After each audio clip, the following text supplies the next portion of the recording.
सेवा बढ़ेगी, सोचते रहेंगे सेवा बढ़े, तो सोचने से नहीं, क्योंकि असोचपन बुद्धि को फ्री रखेंगे, तब पाप की शक्ति मदद के रूप में अनुभव करेंगे।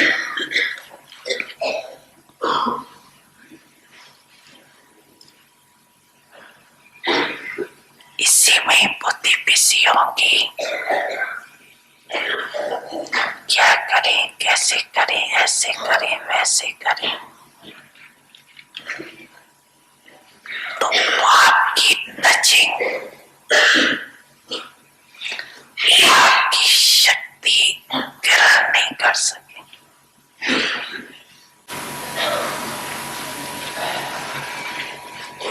बस बाबा और मैं कंबाइंड करावनहार और करने के निमित्त मैं आत्मा। इसको कहते हैं असोच, अर्थात एक याद।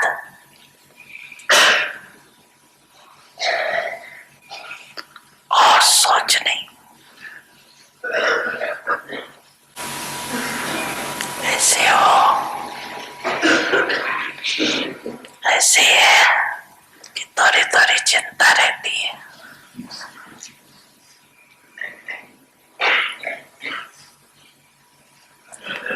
शुभ चिंतन में रहने वाले को कभी चिंता नहीं। जहाँ चिंता है वहाँ शुभ चिंतन नहीं, और जहाँ शुभ चिंतन है वहाँ चिंता नहीं। ठीक है ना? सभी टीचर समझती है ना?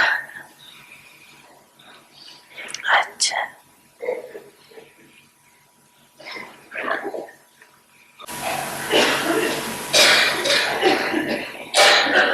अच्छा। गिफ्ट के अधिकारी बड़े थे बड़े भाग्य, बड़े थे बड़े भाग्यवान आदमी।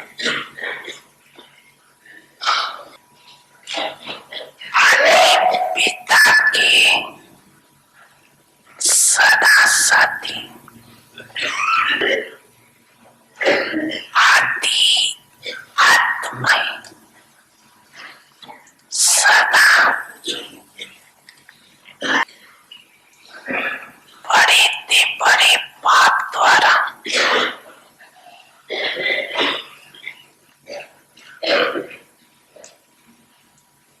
मोहब्बत की मुबारक अविनाशी वरदान प्राप्त करने वाली सर्व साकारी रूपधारी और आकारी रूपधारी सभी बच्चों को कुछ मिठाई के साथ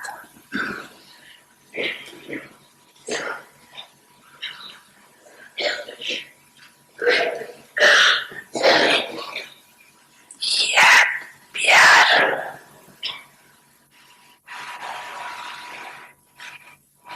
और नमस्ते।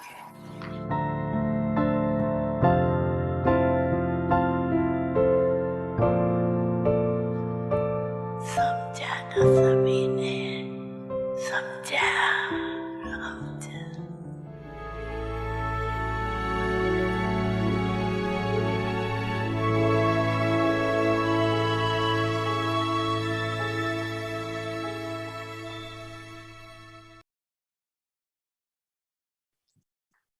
Om Shanti. Welcome to Vikti Parivar. Today's day 22.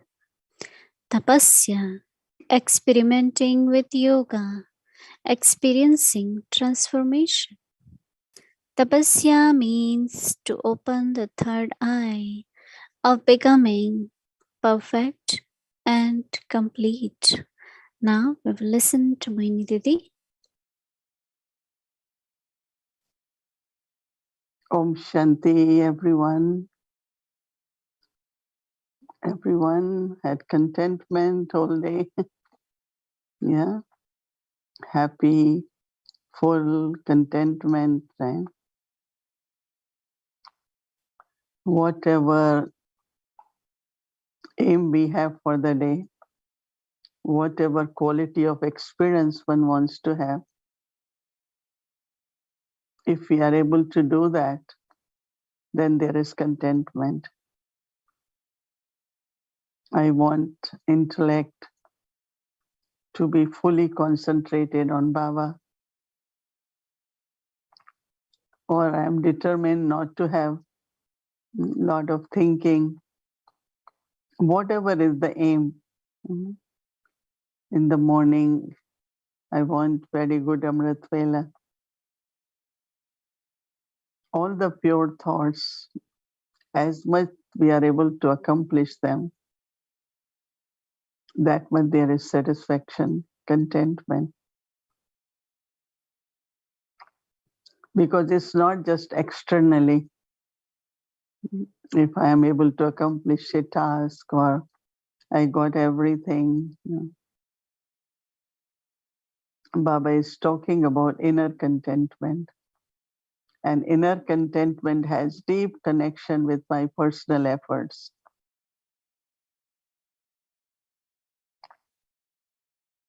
Sometimes there is a point of knowledge and I understand so clearly.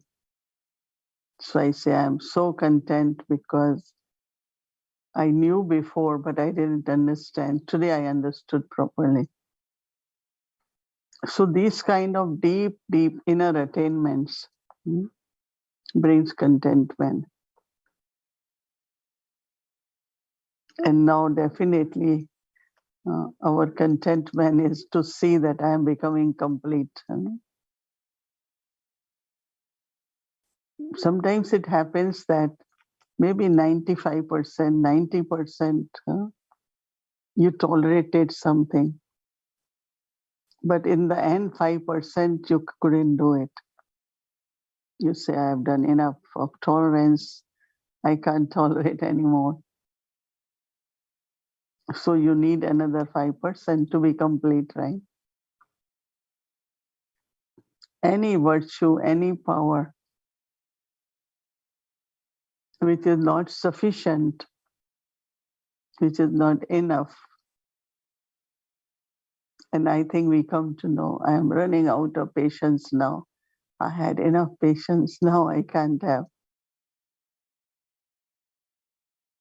So that means some percentage of patience is lacking. So whole day drama plays with us. And I am able to observe where I'm complete, where I'm not complete.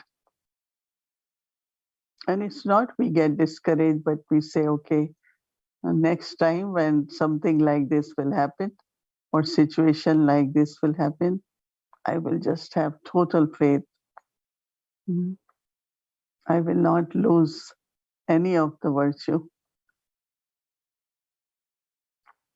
So our determination increases. You have more attention. And then you say, oh, I passed with honor. Today I didn't feel anything bad. Today I didn't react. Today I had total control on my words or on my eyes. That is how dadis, any situation, circumstances will happen. And they are just carefully listening, watching. And then we say, Dadi, you didn't feel at all. She said, no, I was looking at my powers, if they are working or not. So how do I know I have power, right? It's only when I have to use it. There is a time, circumstances where I need to use it. And when I use it and everything is okay, then I say, oh, now I'm becoming complete. In other words, I'm becoming perfect and complete. How do I use my powers also? One is to become complete with power, and other is to see how appropriately, whichever power is needed. There are certain situations where I need to face something. And there are certain situations where I need to merge something, any power, any, when and how it is to be done so that it's perfect, it's accurate. So I find that introvertedness, being detached observer, because everything comes for 2 minutes, but it will pass, right?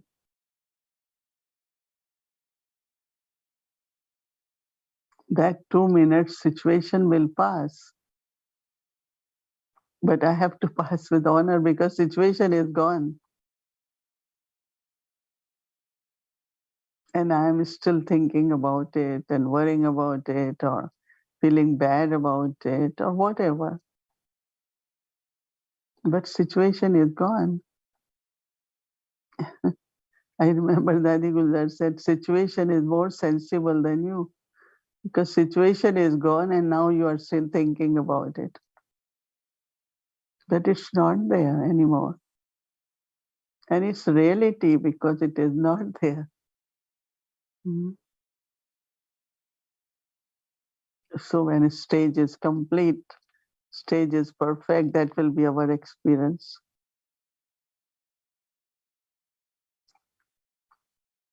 You could be very, very detached observer.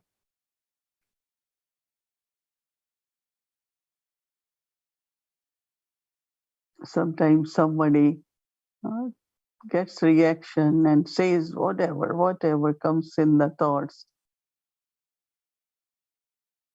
So what you do? There must be something hurting that soul, sitting something in the chest. So that person throws out, right? But why should I pick it?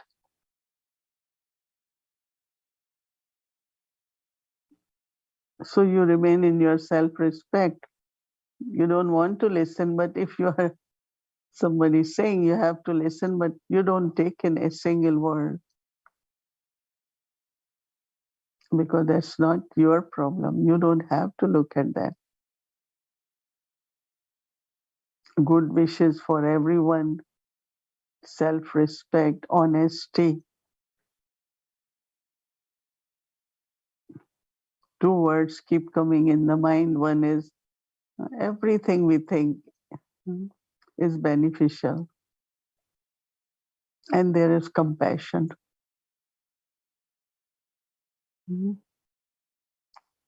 I was thinking with the word Kalyan and Karuna. Kalyan is for the soul's compassion, compassionate heart. But with compassionate heart also, it's not kind of attachment, but in that compassionate heart, you are also benevolent, bringing benefit to yourself, to others, to Babaji Agya. So complete means 100%, perfect means how do I use those powers?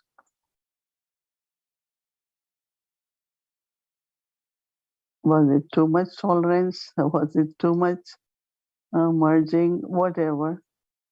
Or was it just right percentage of it? Sometimes for food, for painting, anything we say, oh, it's really perfect.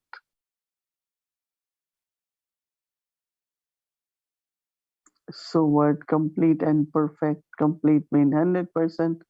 Perfect is used everything in an appropriate way.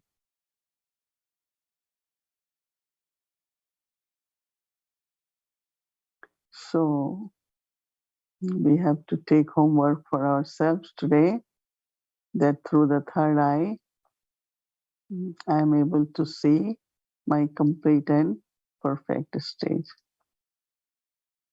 Or it is in the stage of perfection that my third eye is fully open. It can be used in both ways. Right, so what effort we will make tomorrow? To pay attention, that I am able to see through third eye my stage of perfection and my complete stage. Om Shanti. Om Shanti. Yes, today's Saturday, so we'll be having chit chat. So before we do our chit chat, let's get our homework, and we'd like to invite our angel, dear sister Gayatri. Welcome. Om Shanti, everyone. And before I go into today's homework, I just wanted to share just a very little bit on my churnings today on determined dharana of contentment. And sometimes when we hear these terms, and it came directly from Baba Murli, determined dharana of contentment, as I was churning, a little piece of today's Murli struck me, which I want to bring to your attention, because the Tapasya homework, in my experience for the month so far, the awareness that I'm having every day is also connected deeply to the Murli I read every day. And so when I was thinking of this word determined dharana of contentment, this little piece from today's Murli, I'm still churning on. It's very, very deep. When Shiv Baba says, your account of give and take is with me. This Brahma is just the agent in between. I am the one who gives. Stay in connection with me through Brahma. If you take anything from others, you will remember those people and become adulterated. Take things from Shiv Baba's treasure store and don't ask anyone else for anything. Otherwise, the one who is giving also incurs a loss because that person did not give to Shiv Baba's treasure store. Everything should be given to Shiv Baba's treasure store. You have had a relationship of give and take with human beings for a long time. Your connection is now directly with Shiv Baba. So I thought, wow, for me to get to that stage that Baba is talking about there, I need to have that determined dharana of contentment that whatever I have, I must be contented with and never ask someone else for something.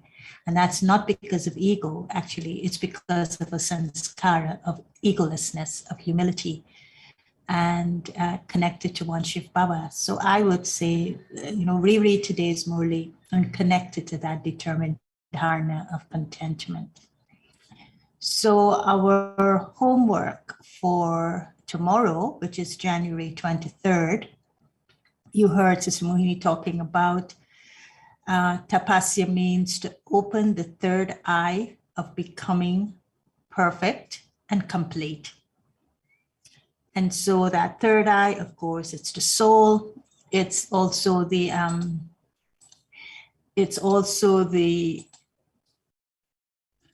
sanskaras within the soul, and it's also the nature within the soul. So the third eye is the eye of soul consciousness. So that will be my nature. My nature tomorrow will be, I will be looking through the third eye, but first I have to be soul conscious. And I will be looking through the third eye with the sanskaras of being incorporeal, viceless, and egoless. And then the awareness that we will take into our 10-24 practice, which means 10 minutes, as many hours as we can, will be exactly very closely connected to follow Father Brahma. So the awareness that I will have is with my third eye, I will see the specialties of others, but I will follow Father Brahma's footsteps in the divine dance of Natraj. In this dance of creation, sustenance, and transformation, Shiv Baba is my guide, and Brahma Baba is my Avyakt dancing partner. So that will be the awareness we will take into as the entry point into our awareness as we observe those 10 minutes for as many hours as we can, starting at 3:30 and ending at 9:30. And then remember the method with which you're going to do that. You're going to be concentrated. You're going to be ekagrata, determination of thoughts, concentration of the intellect. Now that's the third eye. You're going to be concentrated on the third eye. You're going to connect your third eye to Shiv Baba, to Brahma Baba, to Bap Dada, Eknami. You're going to be stable in a constant stage. Now that constant stage will be soul consciousness, because you're also the third eye. You want to keep yourself in a stage of a consciousness, or it could be, being in the Avyakt stage, being in the incorporeal stage. So choose your stage and then be constant in that. And of course, you're going to be in solitude, in that state of total detachment, which Baba is talking about as well tomorrow. And then in the evening, you're going to do your chart. Remember, you are connecting the master and the child. You are, through your chart, being in this combined form of master and child. So as the master, you're going to have you're going to write it. You're going to use that intellect to make sense and meaning. But then as the child, you're going to do your creative expressions with love, with innocence, with that deep purity that children have, and almost the purity borders on curiosity. So you're going to have that. And then today we have a very special Baba's room. Actually, it's very beautiful. We will experience Baba's room in Paris, France, which Bap Dada and the daddies lovingly called Paristan. So let us enter into the silent space of Baba's room in Paris, in Paristan, and connect to Bap Dada's divine dance of Natraj. So if we have the follow Father slide. So we're going to be following Brahma Baba. We're going to follow Father Brahma in this divine dance of Natraj. We're going to see the specialties of others, but we're going to follow Father Brahma, exactly the awareness. Shiv Baba is my guide, and Father Brahma is the Sakar and Avyakt partner. So for the ancestor souls and Sister Mohini's generation, he was also, Brahma Baba was the Sakar partner in their dance. And now he's the Avyakt partner in the dance of creation, sustenance, and transformation. So let's go into Baba's room and connect to that dance of Natraj.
Welcome to Avyakti Journey, Avyakti Parivar Chit Chat.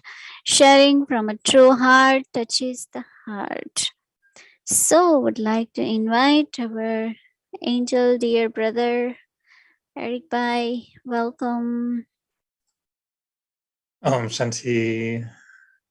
To each and every one, greetings of love and peace. And thank you, Bhumi, for the warm invitation every day, every Saturday. And dear Mohini Didi, Om Shanti. So, yes, it feels like the Betty is also, continuing. I don't know if we feel it has stopped. To me, it feels like it's still going on. And Mohini Didi, before I ask you a few questions, I was wondering if I can follow up on the homework for tomorrow and this dance of Brahma, or what they call to follow Brahma in the dance of Nataraj. I was wondering if you can explain, am I in the right dance? Because there are so many different dances. And I know a little bit of salsa, a little bit of rock and roll, a little bit of valse. I don't know if I want to know how to dance the dance of Nataraj. So if you can tell us, Mohini Didi, is this the dance we're talking about? Is it the dance of Nataraj? And if it is the right one, could you tell us a little bit about that dance?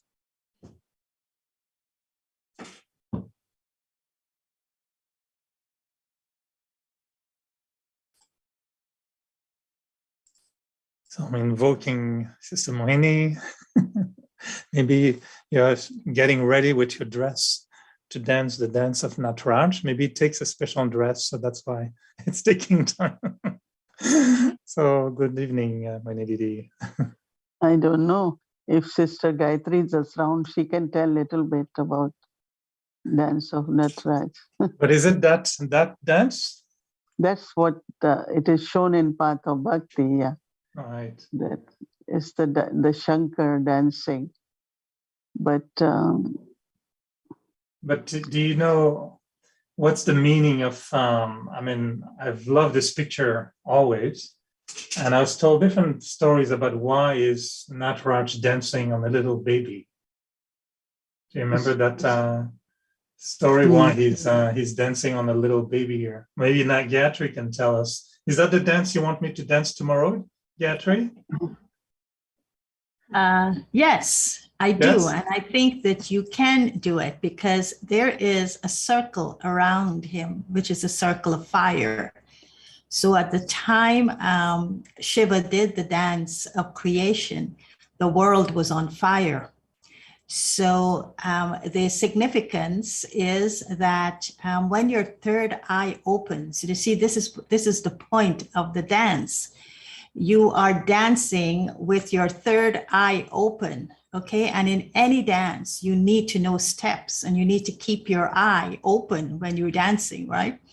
Especially if you're dancing with a partner. So when his third eye opened, the whole world went on fire. It was already on fire with the vices and the impurities.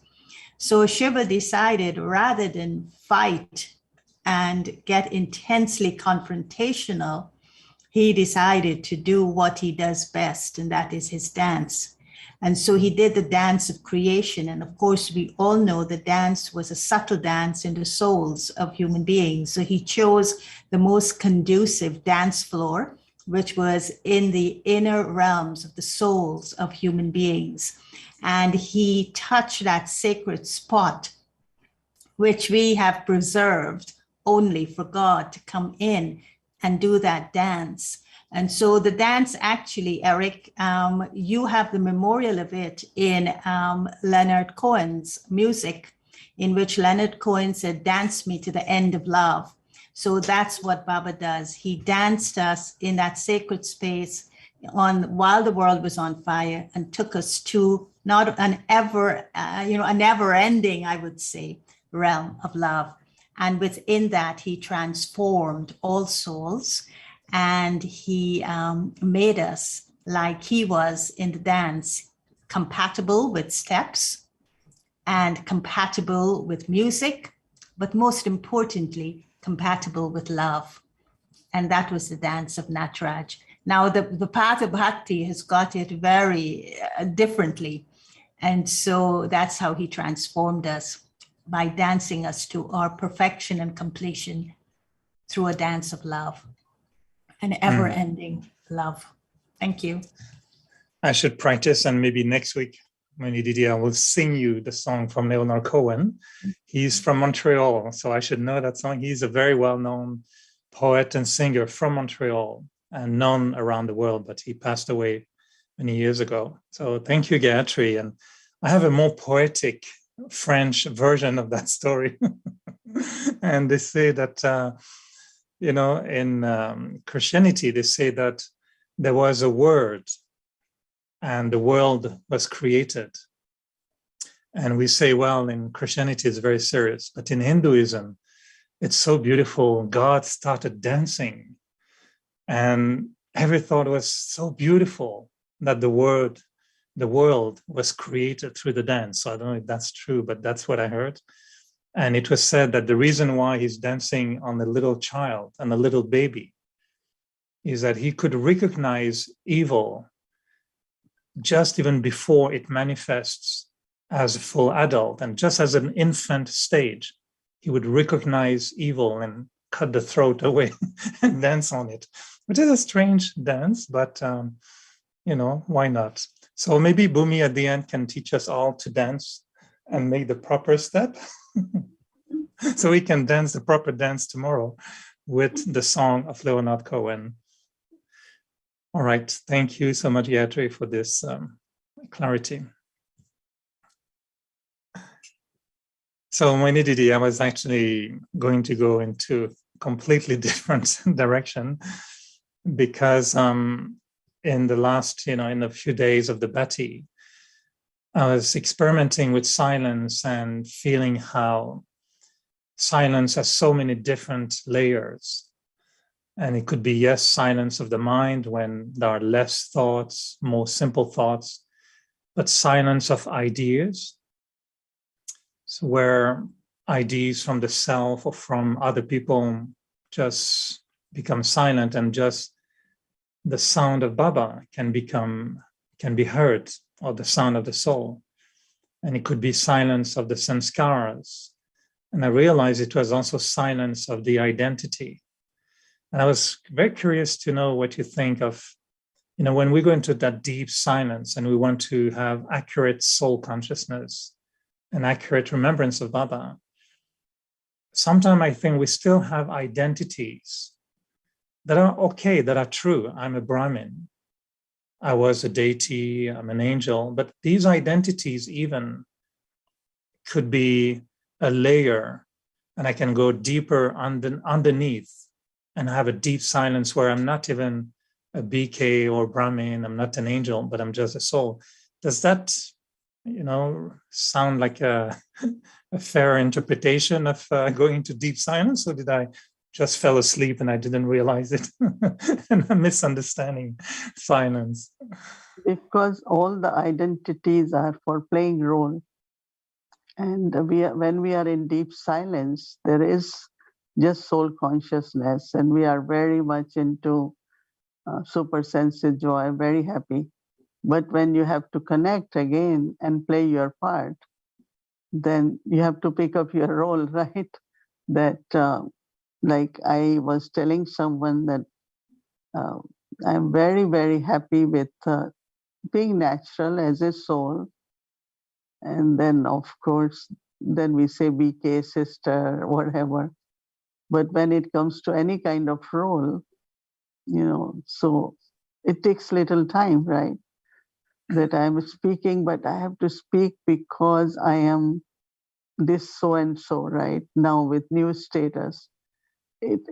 I'm still like working on it because it's not easy for me to come in that awareness, but expectation of everyone is that I will be speaking from that authority or level, or, so I was just thinking that during Bhatti time, one can go into deep silence and just be natural, in the sense of soul consciousness. but then you have to play part. And when you have to play part, then you have to, bring that identity. But otherwise, definitely, as you said, that, during these days, what I find, I was sharing with some that, you don't want to really hear unless it's necessary. You don't want to see unless it's necessary. You don't want to use your intellect until it's necessary. Like before, you have to keep doing it. You have to do it. But now you are very, very much into wherever necessary, as much necessary, so that the power can be accumulated and there could be more clarity. So love for silence has really grown more after Bhatti. I think everyone must be experiencing that lot has been sorted out and lot has been left behind and lot is like was never part of me. So that, very natural purity, lightness, all that is there. And as you said it, that even for, like you hear everything, but it doesn't go in everything. It's only you just take what you feel is useful for you, and rest you listen for sake of listening, but nothing is being taken by the soul. So I definitely find a big change, and so I thought that's a good thing, because ultimately that's what is soul is peaceful, soul is loveful, and soul is always silent in a way, right? And yesterday you mentioned, of course, in 3 days, we didn't remove all the stains or all the spots on the soul or all the, what was on the soul, but we cleaned a lot. And I felt in one Bhatti, I can't remember which one, as if, yoga is regular, how do you call it, laundry detergent, it's regular soap. And Bhatti is stain remover. And it seems like when you pay more attention, you can really remove a stain, but just regular washing may not remove that stain. So that's why I felt it was very interesting to go deeper and deeper and know when is those identities transform. At the same time, when I was thinking, when Baba keeps saying, the main thing is you consider yourself a soul, you remember me, and you spin the discus of self-realization. How do you compose with your multiple personalities? In a sense, like, yes, it's role, but Baba wants us to experience, I'm a deity. He wants us to experience, I'm an angel, the 5 forms. He wants me to experience, I'm a Brahmin. So what is the use of those identities for you, whilst yet remaining aware that my true identity is deeper into silence when I'm beyond my role? How do you compose with playing those multiple personalities and yet going into deep silence? Yeah, those are very natural, because when you go deep in silence, you are in touch with your divinity. It's not you have to think I'm a deity or I'm worship worthy, but very deep feelings of that honor, that respect for the self. And, I feel that all these forms which Baba says, you just experience naturally, and very, very light like an angel and very detached like angel. So I think that that's not, I don't see that Baba is telling us and we create awareness, but when you go in silence, you naturally find it's playing. You are naturally feeling it. You don't have to do anything about that. So those identities or those roles emerge naturally from silence, because there is purity and silence both. Because silence also is a kind of purity. You are free from everything. So from purity, these forms emerge in a very, very natural way. So what do you do when you think of your, let's say, your deity identity? It just comes to you and you see yourself as Sister Mohini in Golden Age, or do how do you connect with your deity identity as really being meaningful for your own knowing who you are as a soul? You know, divinity, I feel divine from deep within. It's not question of I see myself as Durga or Saraswati or dressed into costumes, but deep within I do feel that soul as a divine being, you know. And so that divinity I definitely feel. And then, of course, when it's the time, then it manifests in full form in a physical way, but it is more inner feeling of divinity.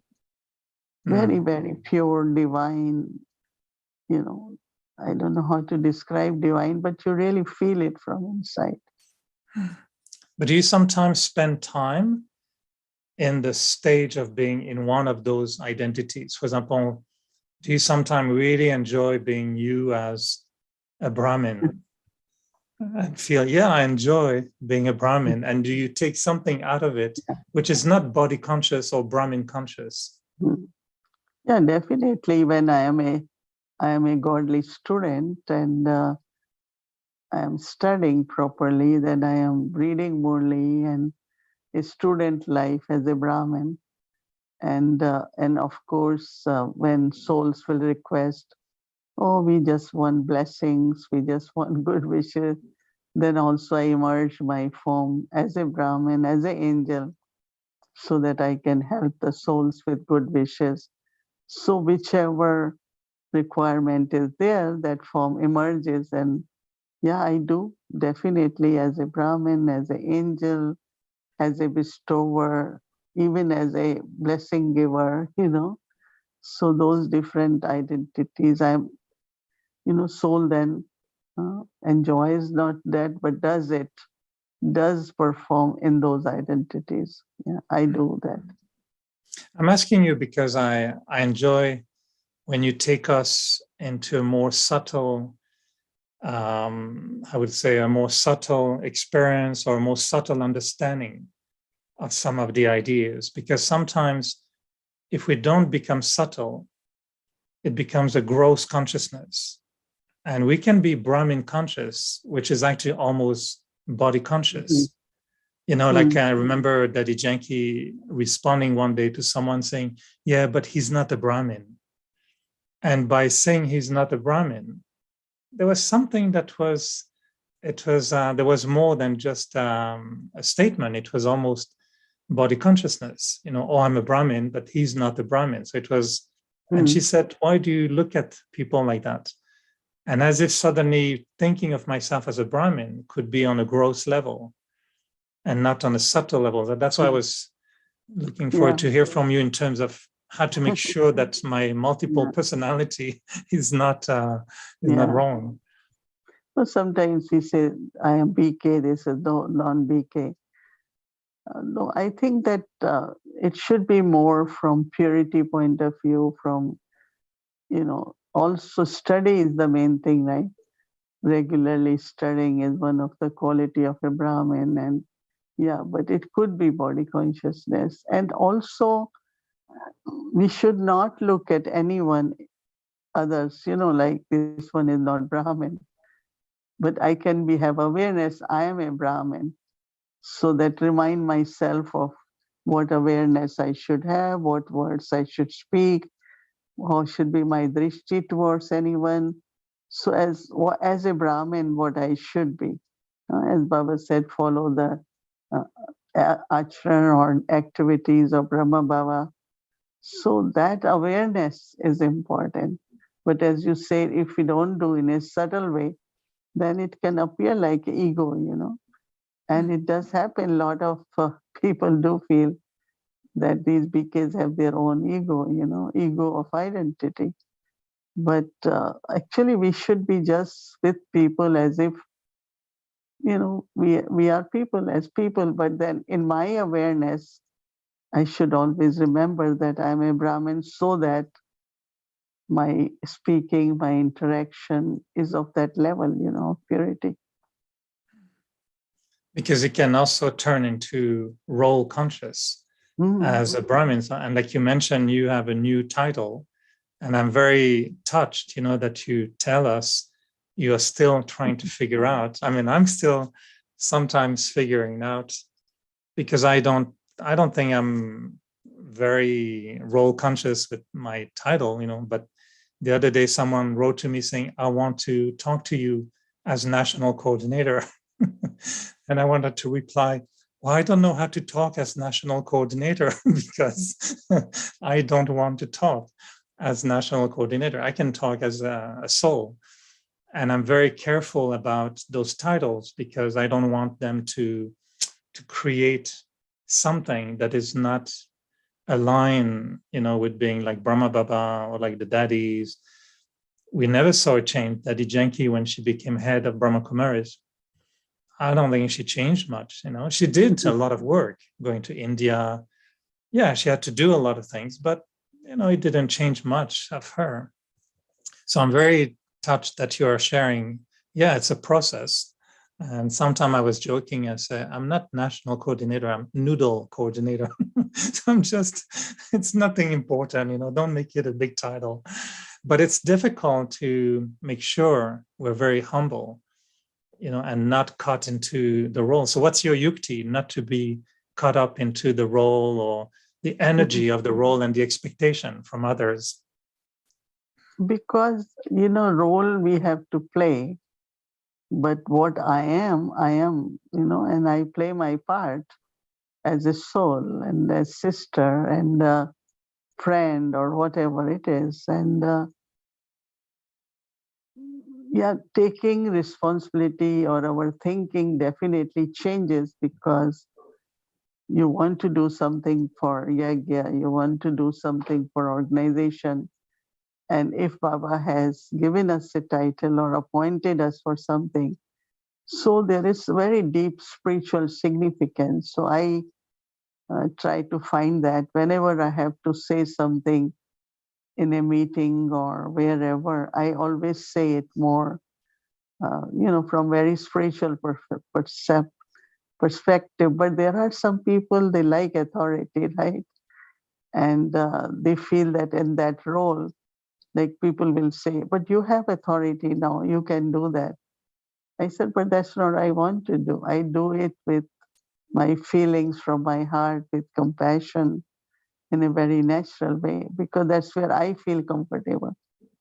So I'm not into kind of whatever people write for me or say to me, but I feel that I want to be just a spiritual person.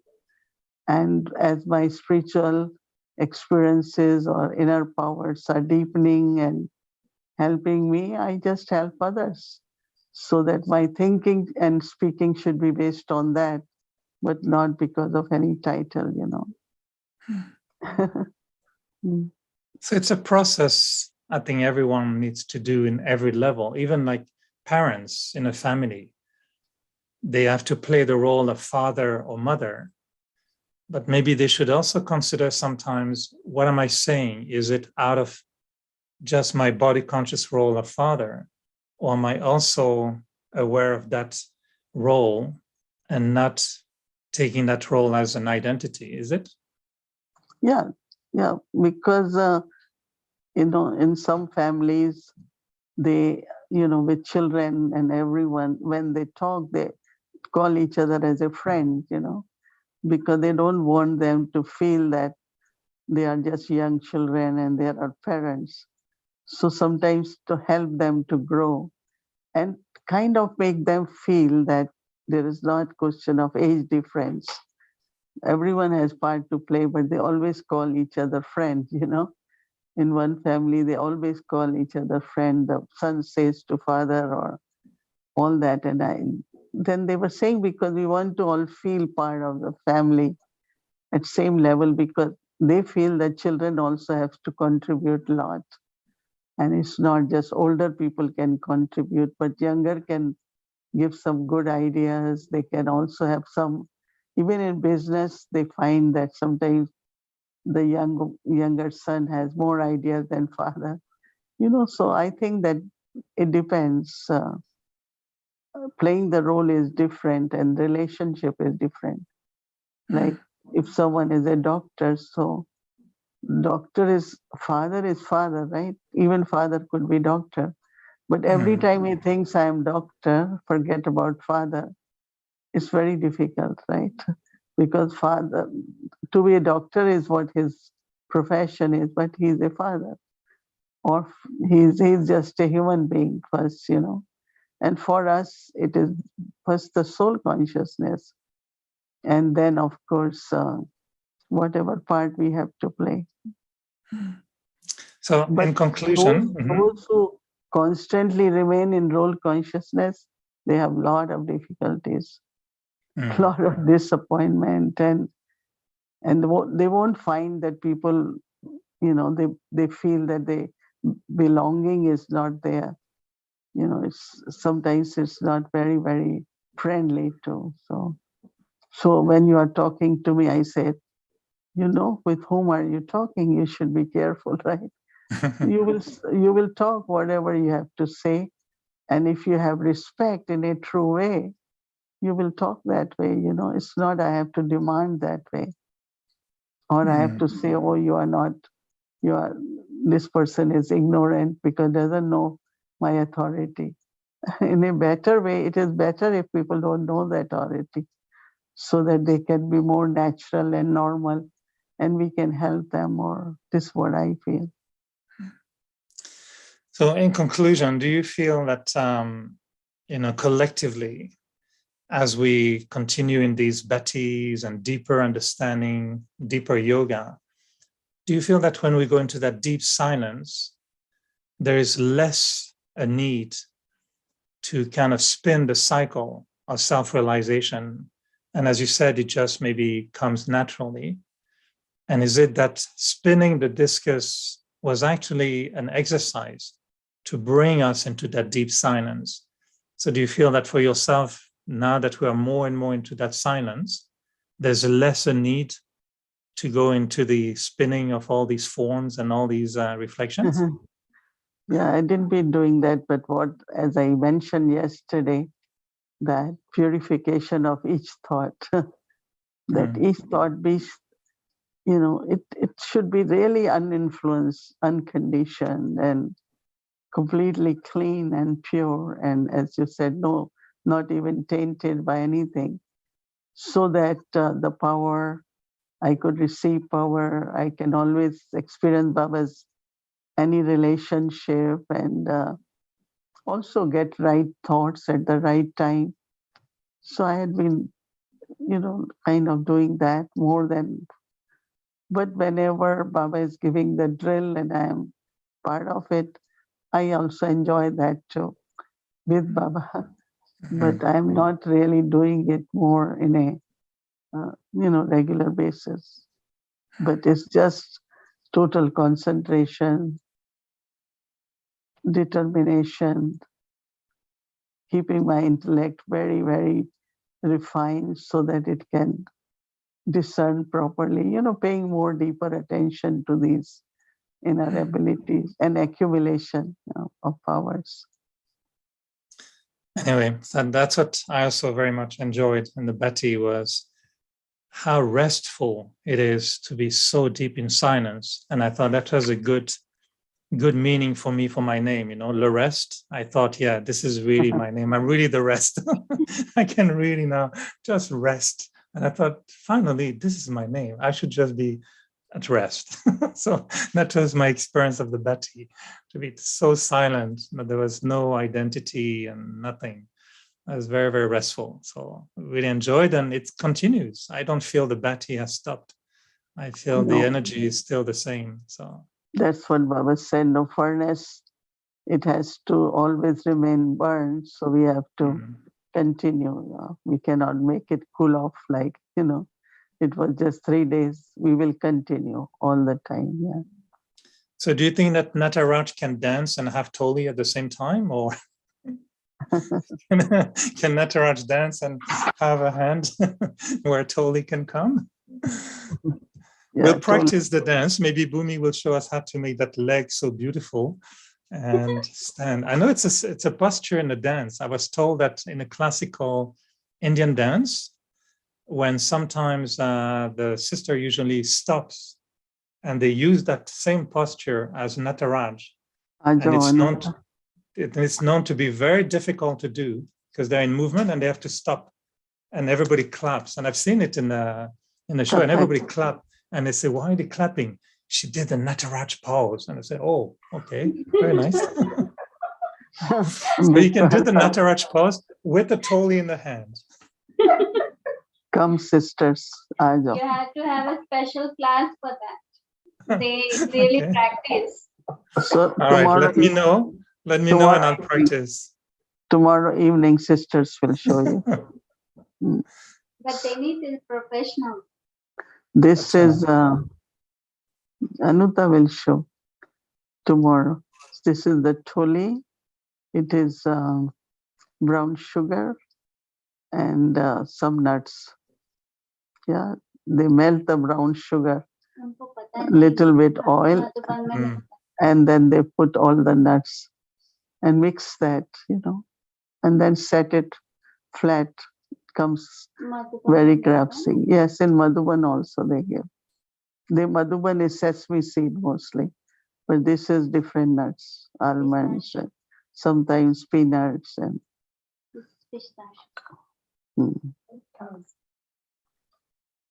Okay. Thank you for the toli. Thank you for everything, Sister Mohini.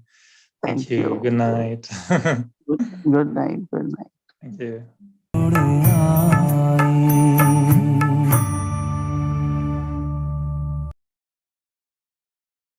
Om Shanti. Good night.